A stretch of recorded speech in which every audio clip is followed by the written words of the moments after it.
Coming to you live from the JRE Tobacco Aladino Mobile Studios, it's the Cigar Pulpit.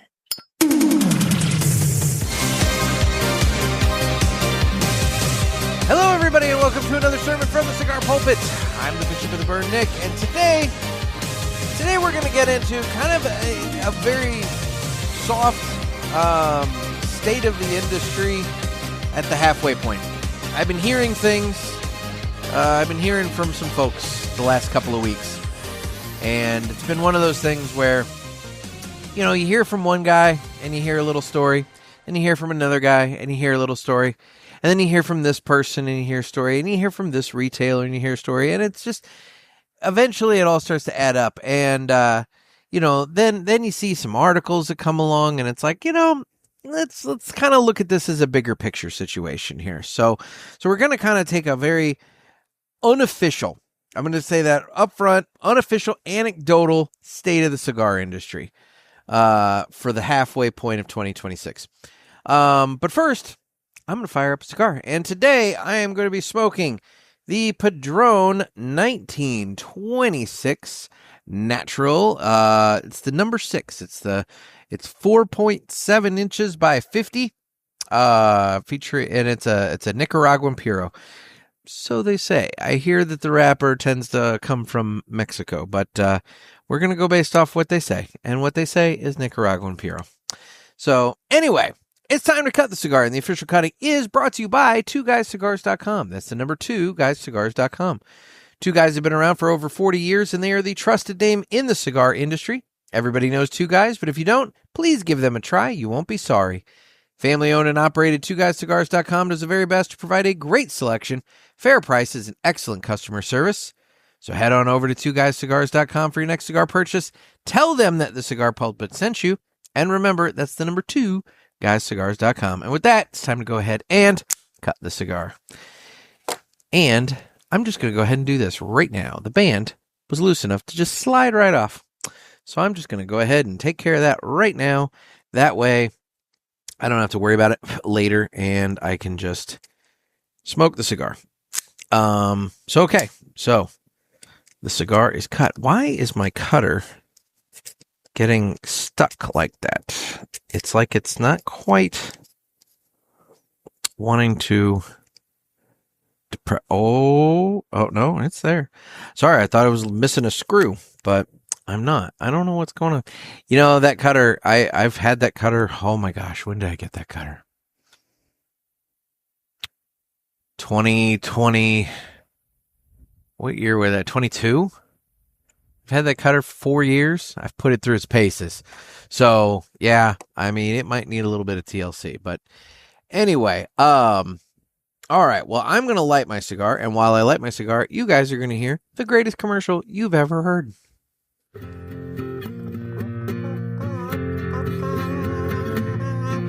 Some say cigars are all the same. It's just not true. It's you I have to blame. Well, I don't know, 'cause what I know, there is a cigar called Aladino Corojo. Aladino Corojo. Aladino Corojo. They say authentic, so we're not confused, while the others say it's a word that's just abused. I guess that's so. They can't compete. At least I'm sure Aladino can't be beat. Corojo. Aladino Corojo. Aladino Corojo. Aladino Cigars uses authentic Corojo tobacco from JRE Tobacco. This is the greatest commercial you ever heard. Yeah. Yeah. All righty. So, how is the cigar industry as we sit here on July the 9th, 2026? Well, guys, I don't want to be Chicken Little and say that the sky is falling, but I think some economic realities are starting to hit the industry that maybe perhaps some people had dismissed, ignored, up until now.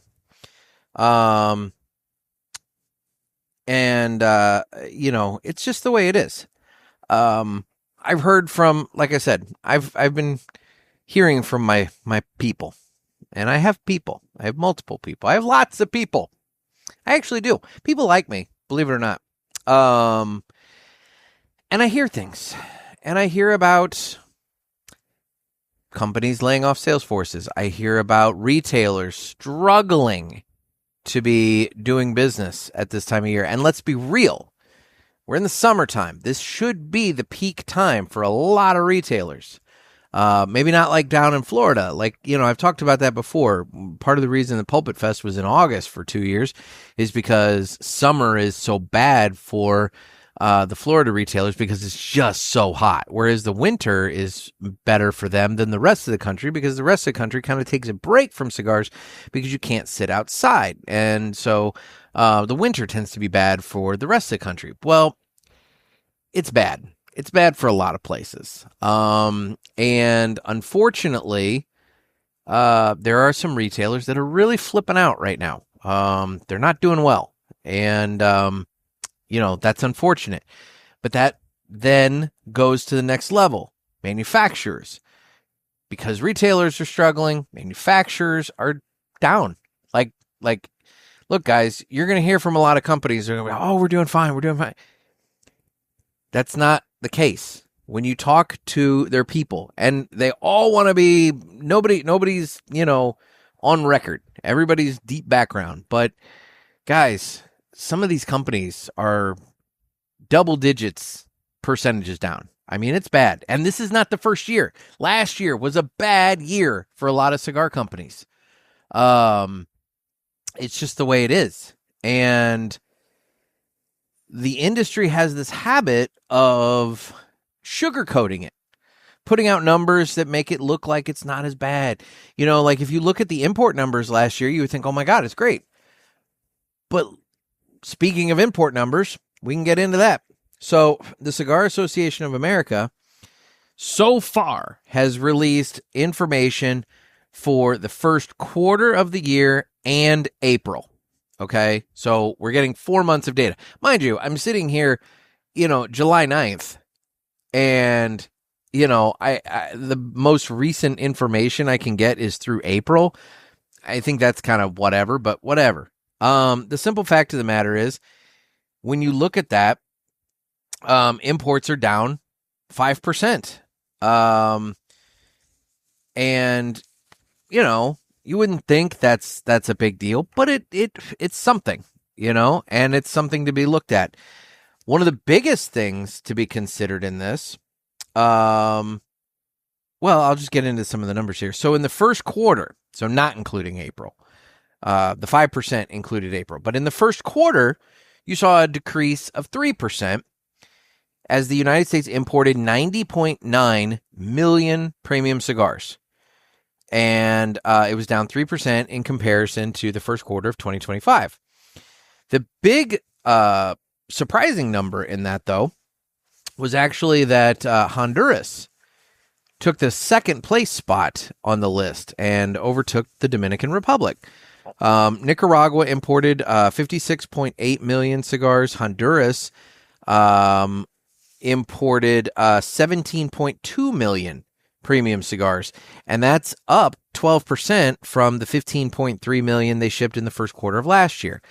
The Dominican Republic, on the other hand, is now in third place, shipping 15.6 million cigars into the United States, which is down 8% from the 17 million they shipped in the first quarter of 2025. Now, that is almost entirely placed on the shoulders of one factory. And it's an extraordinarily long story that I would encourage, you guys to look into if you're interested. I'm going to scratch the surface at best here, but it's the Dominican situation has nothing to do with the bulk of the companies there. And it all has to do with one factory, Tabacalera de Garcia Limited. It's a huge factory. And they work with Altadis. So that's where they make Monte Cristo, Romeo y Julieta, H. Upmann, tons of other brands for Altadis. That factory was tied up in some legal stuff as it pertained to a gentleman from where was he from? He wasn't Chinese. Everybody thought he was Chinese, but he was not Chinese. And of course, this doesn't. I don't have that information here, but Sheng Zi is Shen Zi, Z or she. Anyway, he got in some big trouble. And he was arrested. And well, he was part of the ownership group that was involved in Altadis and this factory. And so because of that, because of the legal trouble he had, basically the United States and Britain said that factory could not import products into their countries anymore because of their association with this gentleman. So it effectively shut down that factory for the first 4-ish, 5-ish, we'll say 4+ months of the year. This article that I have here talks about how he in the meantime, as they're dealing with the impact of the arrest, the Tabacalera de Garcia, they obtained temporary licenses from the U.S. and British authorities, giving it additional time to remove him from its shareholding. So they basically have provisional licenses, so they theoretically can start shipping stuff into the United States again. But the long and short of it is, the license was granted by the U.S. Office of Foreign Assets Control. It's valid till 2028.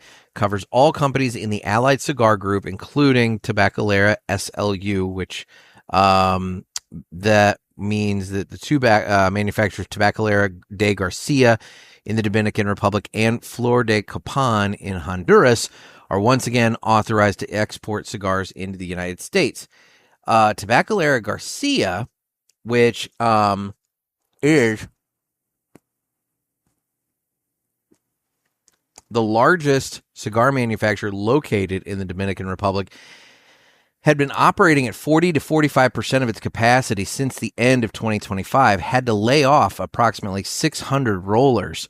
And then due to sanctions imposed by the U.S. authorities after Shen Zi was arrested or against him in October, Tabacalera USA, which essentially is like we're getting into all the corporate structure here, but the long and short of it is it's essentially the American version of Altadis. They have Monte Cristo, Romeo Julieta, H. Upmann. They had to suspend its purchases from that that factory, as well as the Flor de Copan factory in Honduras. And so from what I've been told, their fallback plan at that point, when it was announced, I think Altadis said they had enough product in the States on hand to handle, I think, maybe a year and a half worth of orders. The fallback plan that I was told was the AJ Fernandez. They shifted the production from those factories to Plasencia and AJ Fernandez. And AJ Fernandez got a lot of it. So I've been told that's temporary, that they're working on, but whatever. The long and short is that is what really caused the Dominican Republic to come down, was that one factory stopping importing. I'm talking too much and my cigar already went out. It's humid as shit again. It's gross. I'm recording this late because it's been so damn hot in this garage. I couldn't even do it. But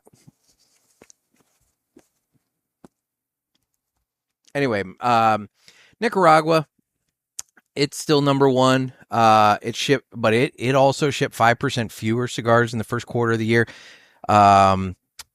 But it still shipped more cigars than all the other producers combined. They sent 56.8 million cigars into the United States for the first quarter of 2026. and accounted for 62.5% of all shipments. The remaining producers, we're talking Costa Rica, Philippines, Mexico. It's like 1.5% of cigar imports. So the long and short of it is imports are down. And you're probably thinking, well, imports don't necessarily equate out to decline in consumer demand and decline in sales, except that that's also happening. And part of the reason that you have there is just the economics. Just the economics of the world. You have higher prices on cigars. The retail prices on cigars have gone up. All of our take-home, revenue, pay, whatever you want to call it, that's down. And also, prices across the board have gone up. The ceasefire with Iran, last I saw, that seems to change by the minute, is over. And so, at least for me, in my area, those gas prices that were slowly tickling down. Mind you, they shot up immensely, but they started slowly trickling back down. Now they're slowly trickling back up again. So, okay. So our gas is going back up. Food continues to be expensive. I went to the grocery store the other day, and trust me, I didn't buy much, and it was $55. Food's expensive. Everything is expensive, and unfortunately, cigars are a luxury, and in tough economic times, luxuries get cut first. And so,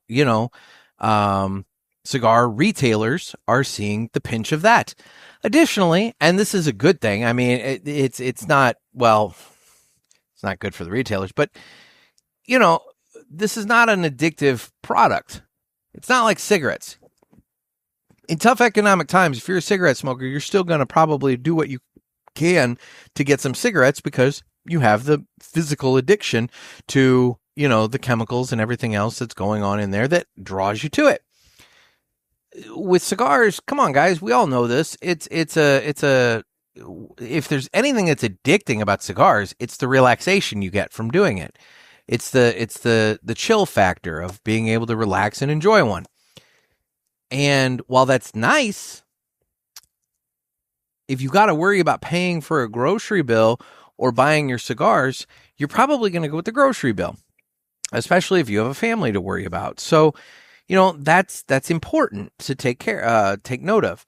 So you have a lot of different factors going on here. Additionally, one thing that also didn't help whatsoever is a lot of importers and in turn, or I should say manufacturers and importers, as well as retailers, imported a shit ton of cigars into the United States last year when dealing with the tariff situation. They all wanted to beat the tariffs. Remember how at the end of the year, or near the end of the year, we all thought that Nicaragua was going to get hit with that sanction from the United States about, the various issues with their workforce and the kids and all of this kind of stuff and everything. We were thinking that the import tariff on that could shoot up to like 100%. It didn't happen, but there are some retailers who bought very heavy in anticipation of that, thinking if I get it now, I can get it at a discount, and, that's great. Except now they're sitting on a mountain of cigars that they really didn't need to buy because it didn't shoot up that high. And that's the thing. When you take a risk, you can win big, but in this case, unfortunately for those retailers, they didn't, win as big as they could have, or they didn't win, quite frankly. That was a gamble that did not play out in their favor. And so you've got places where you have manufacturers and importers with full warehouses. You have retailers that have full inventories because they either bought big at the end of the year or whatever, or they're also not getting people coming through the door. So the product that they have sitting there is sitting there longer. And because of that, you end up in a situation where there's fewer orders being handled. And there's fewer cigars being imported because there are fewer orders being handled. And so you see a decline in the import numbers. And that's the thing. I'm looking, you also have a situation too where, there's a bit of a market correction. The simple fact of the matter is that in COVID, we had a mini boom. I think everybody acknowledges there was a mini boom during COVID. And as quickly as we went into it, it seems like we came out of it. But the numbers, when you look at the import numbers for those years, the post-COVID years, they all stayed pretty good. I mean, they were all what was the thing? It was they're all where the hell is that? I guess it's not here. It was all like above like 400 million or something for the year. And so, anyway, the long and short is, it was all somewhere in the neighborhood of about 400 million for the year. And so, it's down because of a lot of these factors I'm talking about. But the simple fact is that it has to rebound. It has to reflect reality. And so you can't be importing all these cigars if the demand isn't there at the boom levels. We're not smoking in 2026 what we were smoking in 2020 and 2021. That's just, the reality. People have gone back to work. They're not sitting at home smoking while they're working or relaxing or whatever. So, eventually the import numbers were going to come back down a little bit. Look, they're still great in comparison to like a lot of previous years.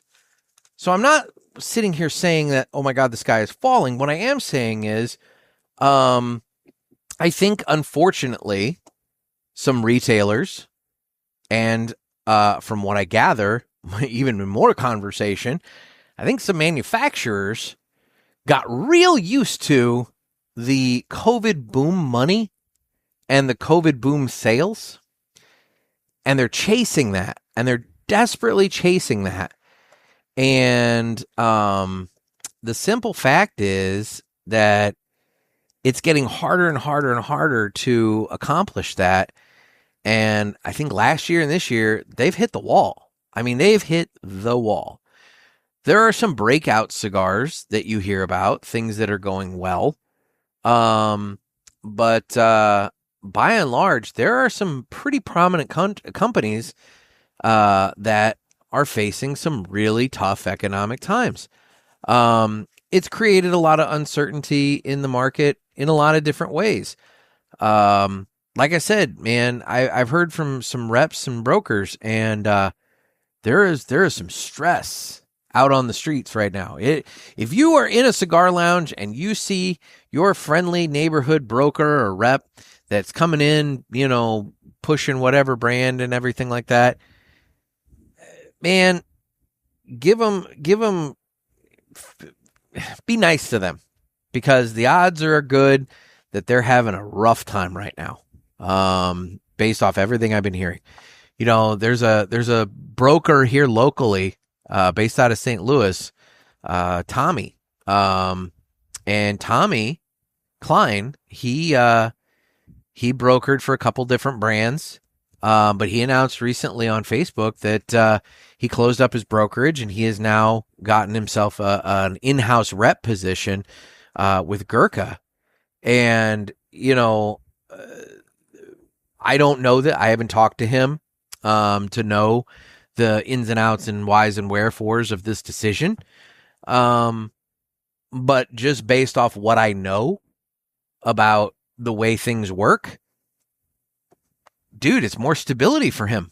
He has the stability of a base salary, and then he can then sell enough to be able to, get commission and whatever else. But he has a base salary now, and that's something he didn't have as a broker. and he was having to do what he could do in order to make money as a broker. So, on one hand, it sucks for him because he's now no longer his own boss. But on the flip side, yeah, good for him. It gave him stability, which is something that I think a lot of brokers are looking for. Some brokers are doing pretty well with some brands, but I think no matter who you're talking to, generally, everybody's going to probably tell you, yeah, we're pretty down. Now, that's not to say that every company is down. I've spoken with a couple of people that are with some companies, and, look, everybody's going to blow smoke up your ass and tell you that things are great. One company flat out told me directly that they're doing better this year, that they're up, but part of that, in fact, all of that, is due to price increases. That if you actually look at numbers of cigars sold, that is down. But the price increases have balanced it out to where they're actually up a percentage. And so, you could argue fuzzy math on that one, but it's the reality. Everybody wants to paint their reality however they paint it. And so they're choosing to look at that. So I don't know.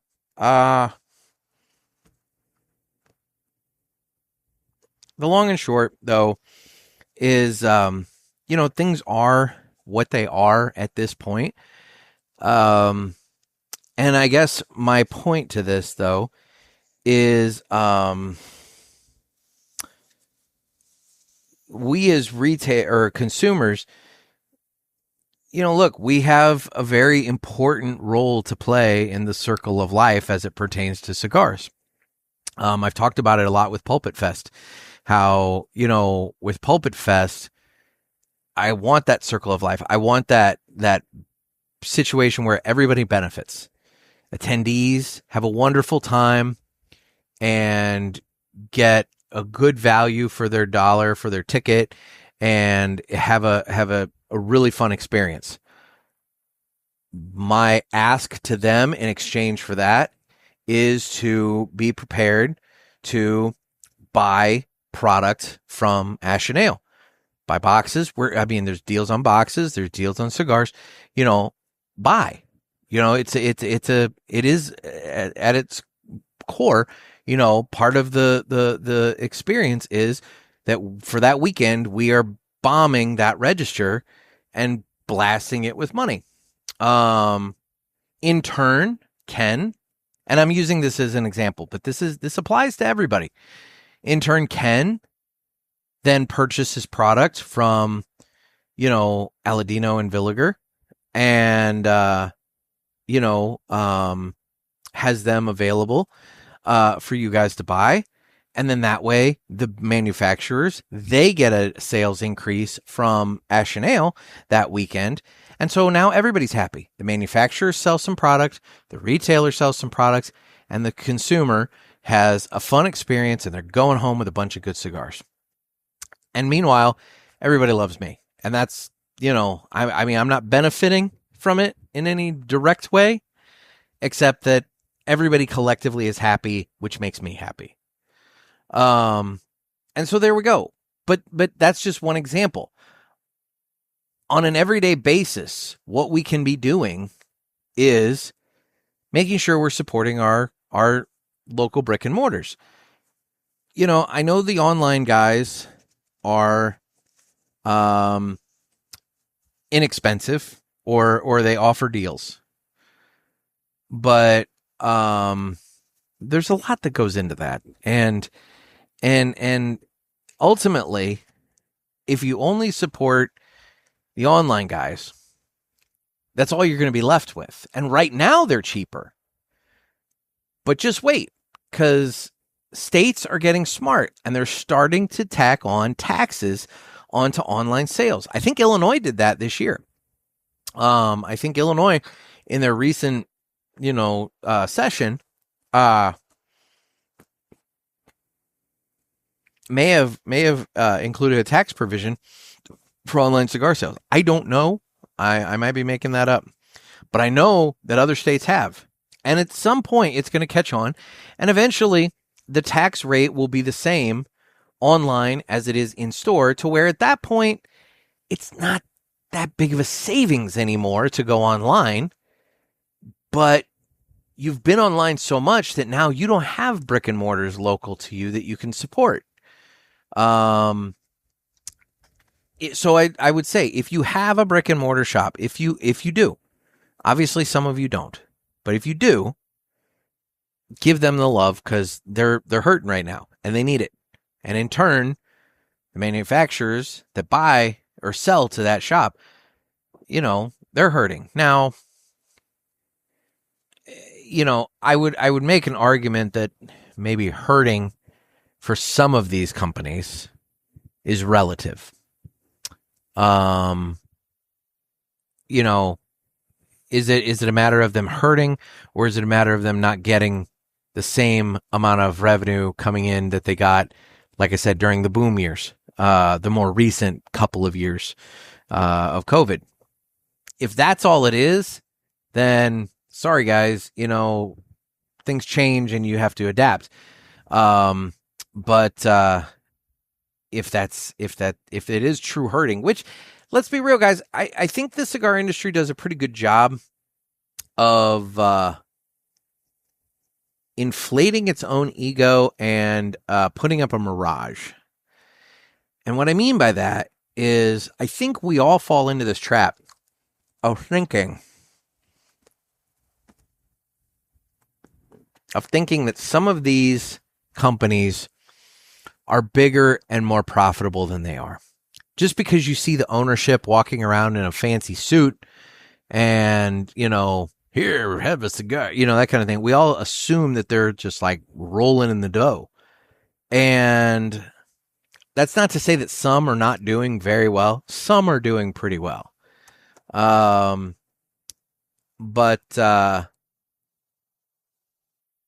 think the vast majority of the companies, I would go so far as to say the vast majority of the companies, are owned by individuals that they might be comfortable, or they might be comfortable, but they have to maintain a certain level of work output in order to maintain that comfort. And, that might be a situation where they're on the road 300 days out of the year. I don't know. The point is, I don't think a lot of these brands are anywhere near as big and profitable as we kind of imagine them to be, or that they portray themselves to be. And because of that, we think, it's a tough time they can handle. I think there's probably more brands teetering on the edge right now than you think. And I know that there's more retailers teetering on the edge right now than you think. And I think that's important to take note of, is that it's a big deal. So anyway, that's kind of where things are at. I just wanted to, recap a little bit and kind of give that little PSA that I know times are tough. I know the price of milk, bread, and eggs and meat is through the roof. I know, gas is expensive and not getting any better. But I would say that if you have some cigar money, and you want to throw it towards your hobby, your habit. I hate calling smoking cigars a hobby. I don't know. You're buying something and you're consuming it. It's not, I don't know if I necessarily, I don't know. Maybe there's aspects of it that could be considered a hobby. I don't personally like calling it a hobby, but, but if you've got money to dedicate to it, I would just say maybe give your local guy, your local brick and mortar a shot before you go online. Just because I'm sure they can use it and appreciate it. And ultimately, it comes down to what we've been talking about for a long time.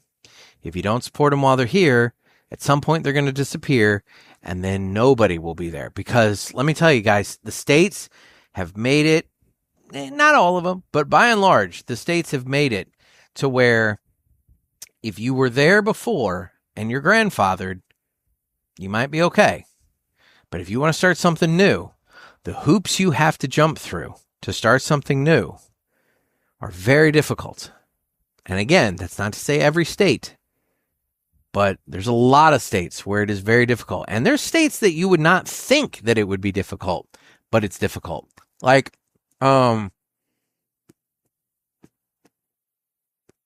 personally would have thought the Dakotas would have been a freaking easy state to start a cigar bar.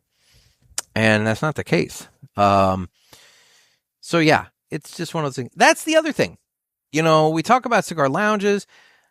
Cigar bars are a whole separate situation. They were in the immediate post-COVID time period when sales at lounges and shops were starting to come back to earth. Cigar bars were doing okay and actually doing really well, even through the winter time. And the whole thing was alcohol. But guys, let me tell you, you know, that's another whole subject. But alcohol sales are down considerably. We're talking like 40%. And liquor stores and places that survive off the sale of alcohol are taking a hit too. And so if you have a cigar bar, you're now seeing your cigar sales slowing and you're seeing your liquor sales slowing. And you've probably invested a decent amount of money into your business. And so, yeah, it sucks. Now, what's causing that decrease of alcohol sales? That like I said, that's a giant conversation, and I don't even really have all the answers on that. But you know, younger generations are not drinking. I mean, it's different. Like you get into the younger generations from, maybe I'm making a broad generalization is to say that a lot of you in my audience are my age, around my age or older. You know, but typically around my age. You know, I'll be 45 in November. So, you know, let's just say plus or minus, I don't know, 5 years on that. You know, we grew up and, you know, we are not this generation that has stopped drinking. We might have slowed. I mean, I can't tell you the last time I've had an alcoholic beverage, but I will say that the younger generations, the 20-somethings, they're not drinking anything like we used to. Alcohol sales have definitely slowed. And, you know, could that be because a lot of states have legalized marijuana for recreational use? I think that definitely has a role to play in it. You know, from what I gather, there's no hangover effect on that, which, you know, that's shit, man. Some of the hangovers I went through, trust me, I would have loved a product that made me, you know, happy and fun and whatever, but didn't give me a hangover the next day. I would also say that, going back to what we were talking about the economy, look, guys, the economy sucks. And, alcohol is another thing that costs money. So maybe, just maybe, it's also a byproduct of the state of the world right now that we're not seeing alcohol consumption like we were. I don't know. That's a whole separate thing that I'm not remotely keyed into. But I will say I do think it plays a role too. Anyway, that's kind of where I'm at. What are you guys hearing? You know, like I said, I hear from a variety of different people. But you know, what are you guys hearing? What are you seeing? Are you seeing shops around you closing? I know that Noah has messaged me about a smoke shop near him that they carried cigars. They went out of business. And, you know, hell, man, all the way up until the point that they went under, they were deep discounting cigars in order to just move the product, get that little bit of money before the closing. And so he was getting some pretty good deals near there at the end. But, you know, there's that shop that closed. the other thing, quite frankly, that we're going to run into, some of these shops, if they're hitting tougher economic times, some of these shops are owned by folks that are maybe at, slightly past, or around retirement age. And so maybe you might have some shops that say, you know what, rather than continue to struggle, I'm just going to retire. And you could see some shops go under because of that. Now, if they have a succession plan in place, that's awesome. Somebody will take over the shop. It'll be their headache, whatever. But I would suspect that the vast majority of cigar shops out there probably don't have a solid succession plan in place. I would think that there's probably a lot of people who are running it, probably family owned and operated, and you probably can find the owner in the shop or the lounge most days. And if they decide to hang it up, what's going to happen to that place? That's another issue to contend with, is that if things get so rough, you might start seeing some shops closing because it's just not worth the effort. So I don't know. I'm not trying to be doom and gloom, but I am relaying the cold hard reality that I've heard, which is that shit's not great right now. And the import numbers, they reflect a 5% decrease as of April. I would suspect you're not going to see a big spike come May, June, to where suddenly we're back on track. I'm going to guess we're probably going to stay either trending downward or at least at that level. I will say the cigar industry tends to do a pretty good job with how do I put this without straight up just fuck it. I think a lot of the import numbers are inflated.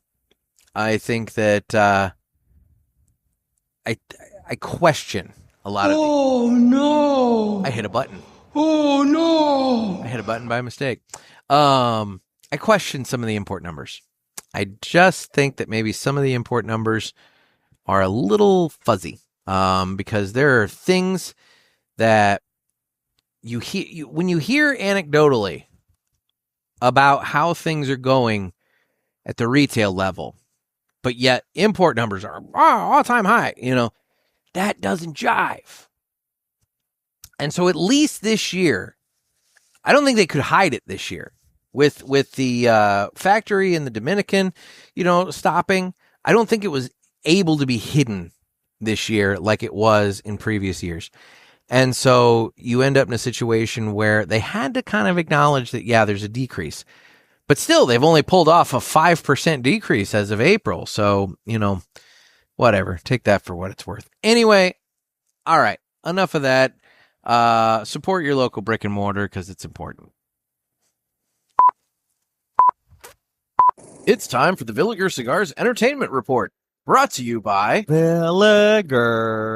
Villiger Cigars, one of the leading cigar and cigarello manufacturers in the world, founded in 1888 and still family-owned and operated. Head over to VilligerCigars.com and check the store locator to find a shop near you that carries them. We guarantee that Villiger Cigars will be a wonderful addition to your humidor and cigar rotation. All right, guys. So, I had my son again this past weekend, and it's just one of those things that when he's around, I'm busy, and then, during the week, so I take him.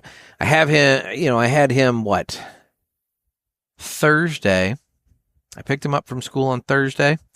Had him Thursday, Friday, Saturday, Sunday, Monday.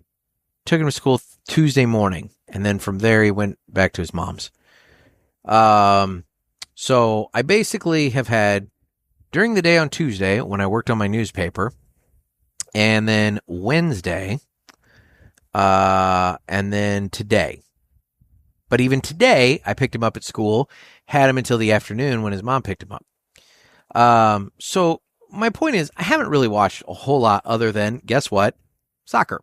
I'll say that there have been some ridiculously good games. The Argentina-Egypt game was super slow up to minute 70. And then for minute 70, that became one of the most awesome games of this whole World Cup because, Egypt was up 2-0. Suddenly Argentina, with Messi, they're looking at falling behind, and before long, bam, 2 goals in like 5 minutes, and then a third goal in stoppage time puts Argentina up 3-2, and suddenly Egypt's out. Egypt, they had a goal that was reversed, and I don't know. I don't know enough about the game to know if that should have been reversed or not. I know Egypt's crying foul, and whatever. I don't know enough to know. But that was a really awesome game. Today was France and Morocco. That was less awesome. France won that 2-0, but realistically, it was not the most exciting game. That one, it allowed me a brief afternoon nap. I'll say that. It's just the way, some of them are not as good as others. I'm looking forward to the England-Norway game on Saturday. I think that's going to be a lot of fun. Argentina-Switzerland. If Argentina doesn't win that, I don't know what happened there. And then tomorrow, when this episode comes out, Spain is taking on Belgium, which, obviously Belgium's hot off the win against the United States, but that's a whole different situation. I ranted about, I think, that last time with the red card and blah blah blah. But yeah, anyway, it's weird because,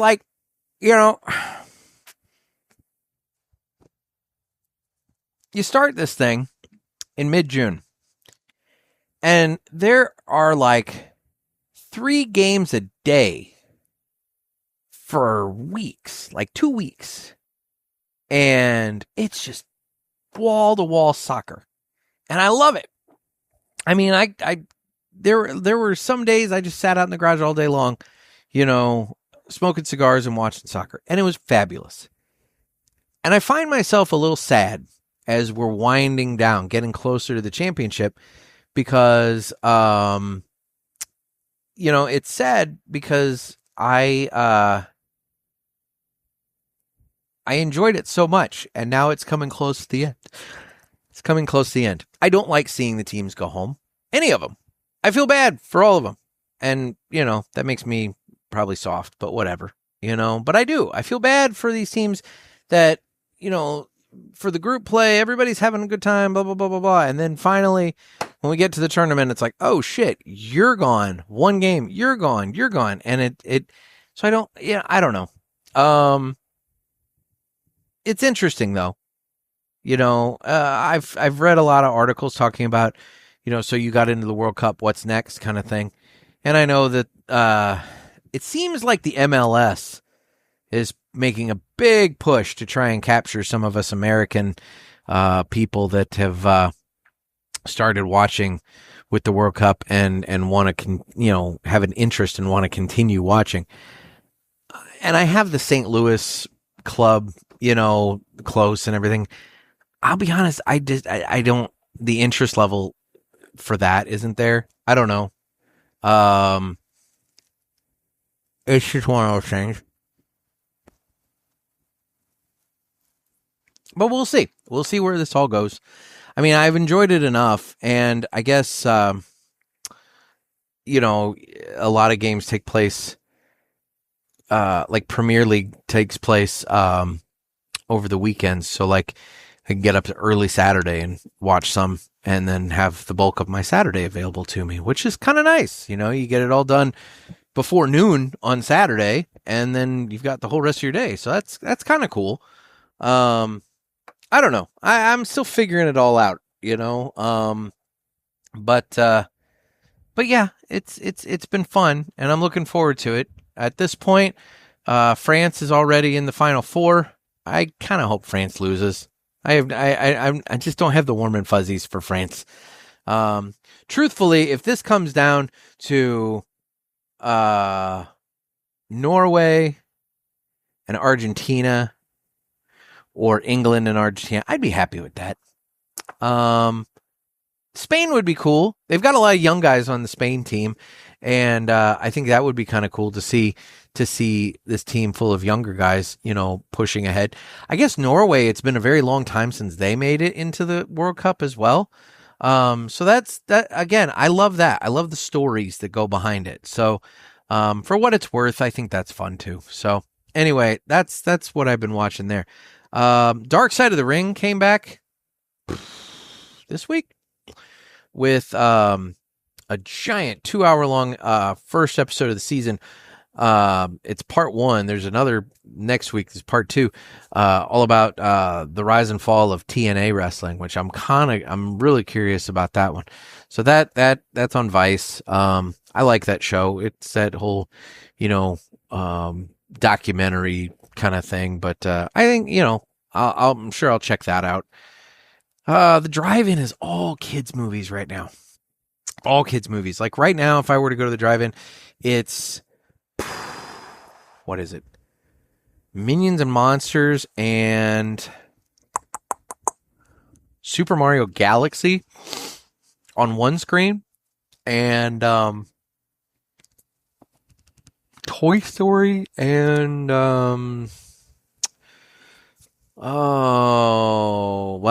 the day this comes out, Friday, Moana will be the other movie on that screen.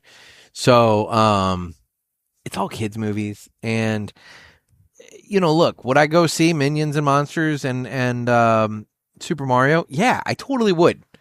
Do I want to be by myself sitting and smoking cigars while watching 2 kids movies, likely surrounded by cars featuring, I don't know, a bunch of kids? No, I don't want to do that, so I'm going to skip it. That's just a kind of reality of the situation thing for me. I don't want to be that guy. And I did see somebody on their Facebook bitching at him about, why don't you have one screen for adults and one screen for kids? And they basically responded and said, there's nothing coming out for adults right now. It's all kids movie stuff, which maybe. Supergirl completely tanked. I haven't seen it. The closer that got to it coming out, the less interest I ended up having in it, only because I like my heroes to be just that. I want them to be heroes, and she seemed like a drunken party girl that was having a life crisis. And again, I haven't seen the movie, so maybe she overcomes that. But like, how much of it is just that, the drunken party girl that has to overcome that? I don't know if I care enough. And it'll likely hit streaming soon, so I'll just wait and watch it in my garage where I can sit and smoke. Yeah, I don't know. It's kind of been dull in that regard so far this summer. I've been a little disappointed with the drive-in so far this summer.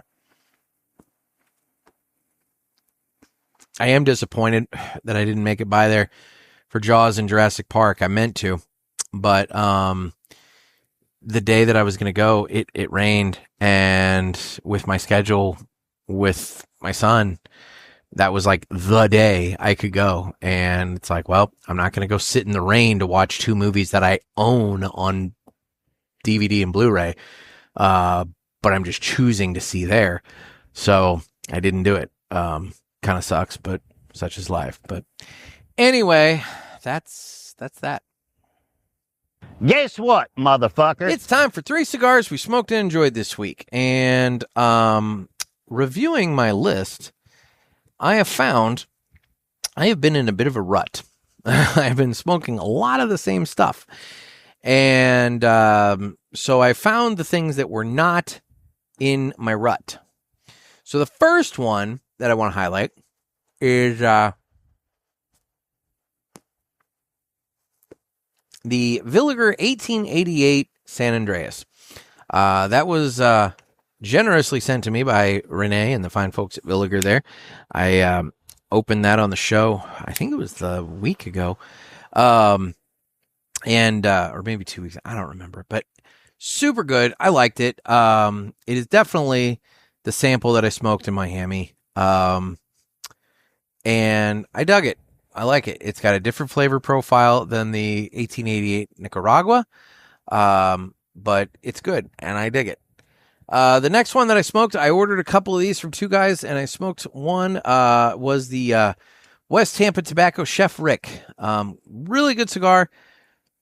I feel like it was in the last Ask the Pulpit. Somebody called in and mentioned that and said that the price point kind of was a little rough for him.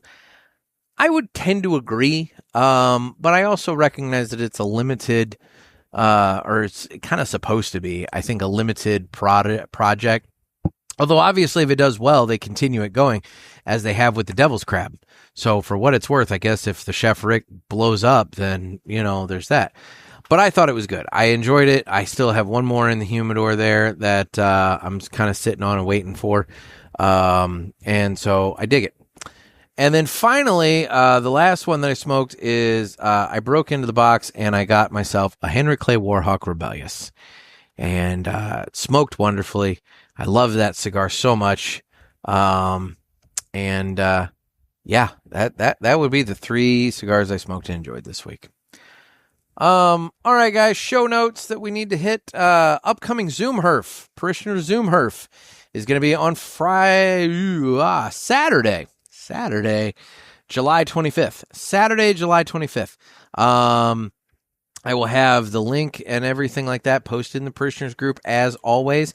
And also, as always, if you are not a member of the Facebook Parishioners group, if you're not on the socials or whatever, and you need the Zoom link, just shoot me an email, Nick, N-I-C-K, @cigarpulpit.com.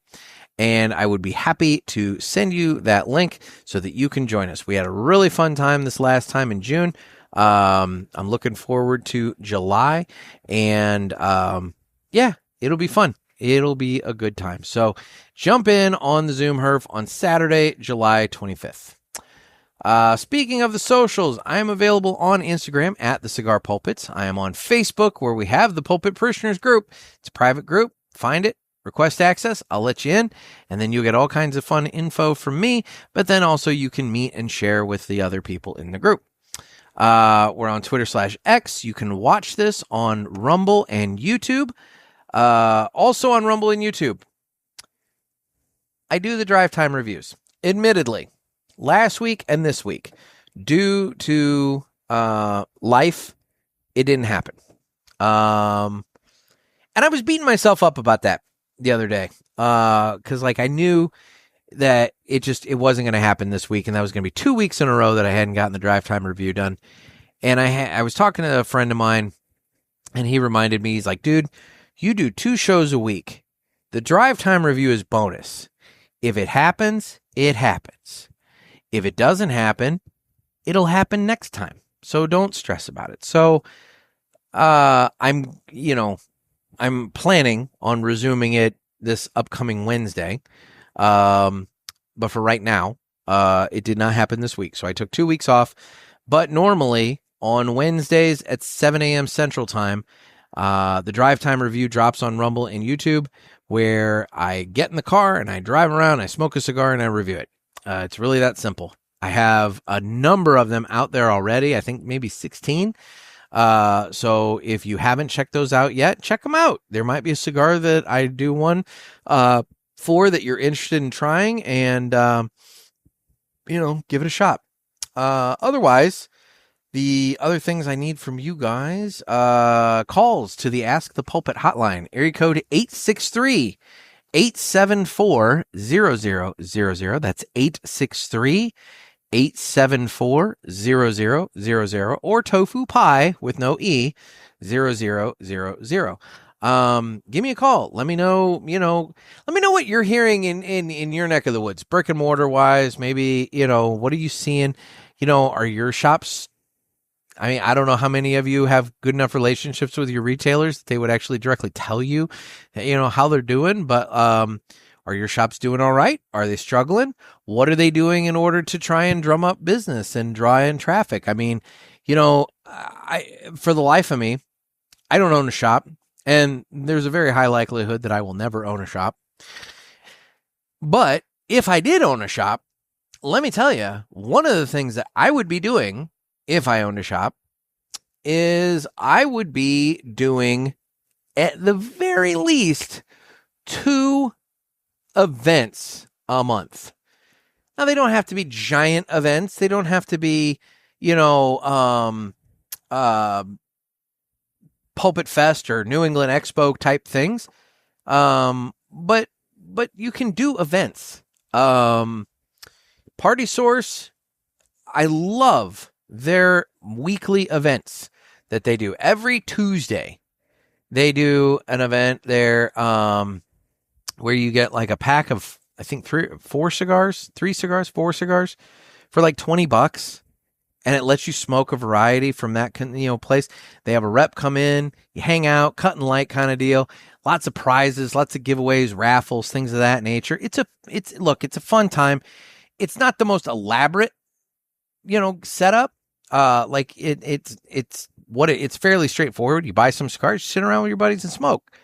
But for what it's worth, they're moving a lot of product on those Tuesdays. A lot of product. They sell a lot of those packs, which why wouldn't they? That's an awesome deal. But then on the flip side, there's a lot of boxes that get moved during that event. It's a lot of buy-in from the company. They're sending a rep every week. There's a different company with a rep there. And I think that's cool. And they get 65 to 80 people a week doing that. Find me another cigar shop that wouldn't be thrilled with the prospect of every single Tuesday having 65 to 80 people coming in and bombing their register. It's a no-brainer. So I'm not saying you need to go that far, but if I had a shop, I would be doing plenty of events to try and build up the calendar. And get the buy-in and interest from my customers. So, I don't know. Give me a call, guys. 863-874-0000. Tell me what maybe your shops are doing to try and drum up interest. Are they doing anything? Or are they, doing some cool stuff? I like hearing about the cool stuff, the different stuff that people are doing. There's so many shops in this country, and they can't all be doing the same basic bullshit. They have to be doing something. Somebody out there is doing something really cool that others are not doing that maybe we could all learn from. Just a thought. And then finally, head on over to cigarpulpit.com. There's a little pop-up box that comes up there for the Cigar Chronicle newsletter. Put your email address in and sign up for that. It's a free email newsletter. I do it once a month, and you can sign up there. And while you're there, the very first post on cigarpulpit.com is the post for Pulpit Fest tickets. We are down to 10 tickets left available. There are 10 tickets left available. So if you go over to cigarpulpit.com, you can sign up, get your tickets for Pulpit Fest. Come on down and party with us. I know I just got done talking about how the economy sucks and everybody's poor. But, come on down, have a good time with us. Palm Coast, Florida. It's just south of St. Augustine, and it's like a half an hour drive.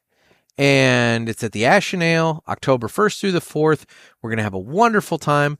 And let me tell you guys, that area, it's such a hidden gem in Florida because everybody goes to Tampa, everybody goes to Miami, everybody goes to Orlando.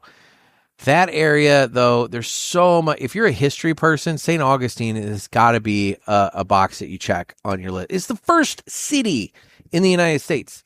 There's so much there that you can check out, and there's awesome food, some nice beaches that you can look at and take part in if you wish.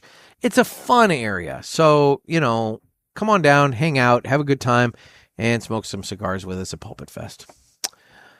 All right, guys. I think that's all she wrote for me for tonight. I appreciate you listening to my ramblings. I hope this little dash of reality wasn't all doom and gloom. I don't think it's, look, I think before it's all said and done, the simple reality is you're going to see some companies go away. You're going to see some retailers go away. I think that's just the simple fact of the reality. I said that, I believe, at the end of last year, beginning of this year. I've been feeling it for a while, and it's playing out. It sucks, but that's just economics. At some point, you start seeing some pullback, and I think that's where we're at. But we'll see how it all shakes out. Guys, thank you so much for taking time. I appreciate it. This has been another sermon from the Cigar Pulpit. I'm Nick. Everybody, stay safe and stay smoky.